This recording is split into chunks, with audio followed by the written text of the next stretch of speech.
আসসালামু আলাইকুম everyone, welcome to my new video. আজকে ব্লগটা আমি সকাল থেকে শুরু করলাম। আজকে আমি এখানে ঝটপট পরোটা নিয়ে নিলাম। এটা গতকাল রাতে আপনাদের ভাইয়া নিয়ে আসছে প্যাকেট পরোটা, কারণ আমার বাসায় পরোটা যেগুলো আমি বানিয়ে রাখছিলাম এগুলো শেষ হয়ে গেছে। বললাম সকালে স্কুলে নিয়ে যেতে হবে, সে কারণে নিয়ে আসছে। এখন পরোটা ভাজতে গিয়ে আমার মনটা খারাপ হয়ে গেছে। কেন খারাপ হয়ে গেছে সেটা আপনাদের সাথে শেয়ার করতেছি। আসলে এই পরোটার প্যাকেটগুলো আমি আগে আরও অনেকবার খাইছি, কিন্তু ভালো ছিল খুবই। এখন কি করছে, পরোটাগুলো একদম পাতলা করে ফেলছে, একদম বাজে করে ফেলছে, একটু মজা নাই। পরোটাগুলো কেমন জানি একদম বিশ্রী এক ধরনের ফ্লেভার, কেন জানি বুঝলাম না। আগে কিন্তু ভালো ছিল, এখন কেন পরোটাগুলো এভাবে করে ফেলছে। 130 টাকা লেখা আছে প্যাকেটের গায়ে, বা 120 টাকা নিচ্ছে। 10টা পরোটা 120 টাকা বা 130 টাকা এইভাবে, কিন্তু ওরা পরোটার মানটা একদম নষ্ট করে ফেলছে। এখন বাবাকে নিয়ে স্কুলে চলে আসছি, এসে এখানে ক্লাস টিচারের হাত থেকে আমি ডায়েরি খাতা এগুলো বুঝে নিচ্ছি। ম্যামের সাথে কিছুক্ষণ দুষ্টুমি করলাম। আসলে ম্যামটা ক্লাস 4-এরও আয়াত বাবার ক্লাস টিচার ছিল, এখন ক্লাস 5-এরও ক্লাস টিচার, সে কারণে একটু দুষ্টুমি করলাম। বাচ্চা এখন আয়াতের ক্লাসে গিয়ে দেখলাম এখানে 2-3 জন আসছে, এখনও আসে নাই, বাচ্চারা আসে নাই, এখনও আসবে। এখন আমি আয়াতকে খাতা ডায়েরি দিয়ে দিলাম ক্লাসের মধ্যে লেখার জন্য। তো এগুলো দিয়ে আমি এখন বাসায় চলে যাব। বাচ্চাদের সাথে কিছুক্ষণ কথা বললাম, তারপর চলে যাব। আপনারা ভিডিওটা দেখবেন, অবশ্যই ভালো লাগবে। ভালো লাগলে লাইক কমেন্ট শেয়ার করে দিবেন। আর যারা এখনও আমার ফেসবুক পেজে ফলো দেন না তারা অবশ্যই ফলো দিয়ে দিবেন নতুন নতুন ভিডিওর জন্য। আর সেম ভিডিওটা আমার আয়াত মম ইউটিউব চ্যানেলে আপলোড করে দেব, আপনারা অবশ্যই দেখতে চাইলে ওখান থেকে দেখতে পারবেন। আর যারা এখনও সাবস্ক্রাইব করেন না তারা অবশ্যই সাবস্ক্রাইব করে দিবেন। দেখুন এখানে বাচ্চারা সবাই বসে আছে।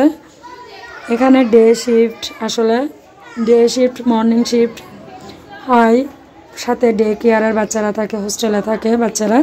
তো সে কারণে এখানে দেখলাম প্লে নার্সারি যারা নতুন নতুন ভর্তি হয়েছে বাচ্চারা খেলাধুলা করছে, এগুলো একটু দেখলাম। দেখে তারপর আমি চলে যাচ্ছি আয়াতকে দিয়ে।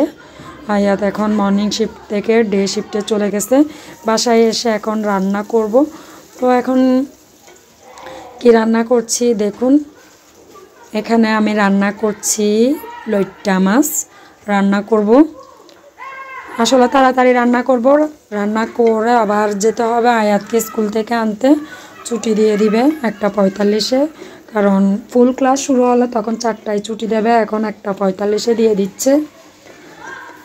এখন আমি লইট্টা মাছগুলো রান্না করার জন্য এখানে আমি পেঁয়াজ কুচিগুলা ব্রাউন কালার করে নিলাম, তারপর সাথে টমেটো, যা যা মশলা দেওয়া দরকার, হলুদের গুঁড়া, মরিচের গুঁড়া, লবণ, এগুলো দিয়ে ভালো করে টমেটো শুদ্ধ কষিয়ে নেব। কষানো হলে তারপর আমি লইট্টা মাছগুলো দিয়ে দেব।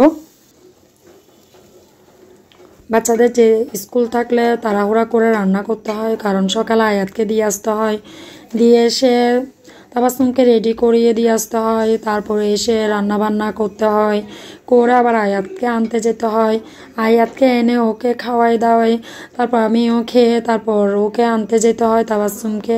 এভাবে করতে করতে আমার সারা দিনটা চলে যায় ওদের পেছনে পেছনে। তো কি বলবো, আর তাড়াহুড়া করে রান্না বান্না যেরকমই হয়, রাতের বেলা রান্না করতে হয় প্রায় সময়। এখন আপনাদের ভাইয়া আসছে অফিস থেকে, এসে খাওয়া দাওয়া করে চলে যাচ্ছে, একটা কাজ ছিল সে কারণে। আমি জানালা দিয়ে দেখছি আবার সে চলে যাচ্ছে, অবশ্যই বাইক নিয়ে যাবে। তো এগুলো দেখে এখন সন্ধ্যার দিকে আবার যাব রান্নাঘরে, চা খাবো। এখন চা বানাচ্ছি, সন্ধ্যার চা বানিয়ে তারপর আবার চিন্তা করছি, দুপুরে লইট্টা মাছ রান্না করছি, বাচ্চাদের জন্য মুরগি রান্না করলে ভালো হবে, সে কারণে আবার মুরগি রান্না করব। মুরগি আলু দিয়ে একসাথে আমি সব কিছু একসাথে মাখিয়ে, মশলা সব কিছু, পেঁয়াজ বাটা, রসুন বাটা, সরিষা বাটা, আদা বাটা সব কিছু দিয়ে একসাথে সব কিছু দিয়ে মাখিয়ে চুলায় তুলে দেব। আমি আজকে সব কিছু মাখিয়ে দিয়ে দিচ্ছি। মুরগি অবশ্য আমি এভাবে মাখিয়ে রান্না করি না, গরুর মাংস হলে এভাবে মাখিয়ে রান্না করি। রান্না করতে ইচ্ছা করছে না, তারপরও করছি, কেন জানি বাচ্চাদের জন্য এভাবে রান্না করলে হয়তো তারা ভালো করে খেতে পারবে সেই জন্য। আর পাশাপাশি আমি এখানে সালাদ বানাইছি, টমেটো কেটে নিছি, শসা, কাঁচামরিচ, পেঁয়াজ, ধনেপাতা এগুলো কেটে নিছি। সালাদ আপনাদের ভাইয়ার বেশি পছন্দ সালাদ। পাশাপাশি আয়াত বাবা এখন চয়েস করে সালাদ, সে বলল আম্মু একটু সালাদ বানাও, সালাদ দিয়ে ভাত খাবো। এখন রান্না বান্না সেরে এদিকে এসে দেখলাম, দেখুন ওরা ভাই বোন কী করছে। আয়াত নাচ করছে অনেক দিন পরে, এখন নাকি এটা বাইক বানাইছে তাবাসসুমকে দিয়ে, সে নাচ করতেছে অনেক দিন পরে। ওদের দুষ্টুমিগুলো দেখলাম কিছুক্ষণ। তো এখন ও নাচ করবে। আপনাদের বাচ্চারা আসলে এইভাবে করে, আপনারা কমেন্টের মাধ্যমে জানাবেন। এখন তো বাচ্চারা বেশিরভাগই মোবাইল নিয়ে গেম খেলে, গেম নিয়ে ব্যস্ত থাকে। হঠাৎ করে এখন দেখলাম আবার নাচ করছে। আসলে ছোটোবেলায় সে সব সময় মানে টিভি ছেড়ে নাচ করতো, মোবাইল ধরতো না। এখন কি করে, মোবাইল নিয়ে গেম খেলে। তো এখন দেখলাম মোবাইল রেখে আবার দেখলাম টিভি দেখে দেখে নাচ করছে। তো কেমন হয়েছে কমেন্টের মাধ্যমে জানাবেন। ভিডিওটা যদি ভালো লাগে লাইক কমেন্ট শেয়ার করে দিবেন। আর যারা এখন আমার ফেসবুক পেজে ফলো দেন না, অবশ্যই ফলো দিয়ে দিবেন। আর সেম ভিডিওটা আমি অবশ্যই আয়াত মম ইউটিউব চ্যানেলে আপলোড করে দেব। আপনারা যদি সাবস্ক্রাইব না করেন অবশ্যই সাবস্ক্রাইব করে দিবেন। ভিডিও দেখেন কিন্তু অনেকেই ভুলে যান সাবস্ক্রাইব করতে, আপনারা অবশ্যই সাবস্ক্রাইব করবেন। আর একটা লাইক কমেন্ট শেয়ার করবেন। পরবর্তী নতুন কোনো ভিডিও দেখার আমন্ত্রণ জানিয়ে ভিডিওটা এখানে শেষ করব। সবাই ভালো থাকবেন, সুস্থ থাকবেন। আল্লাহ হাফেজ, আসসালামু আলাইকুম।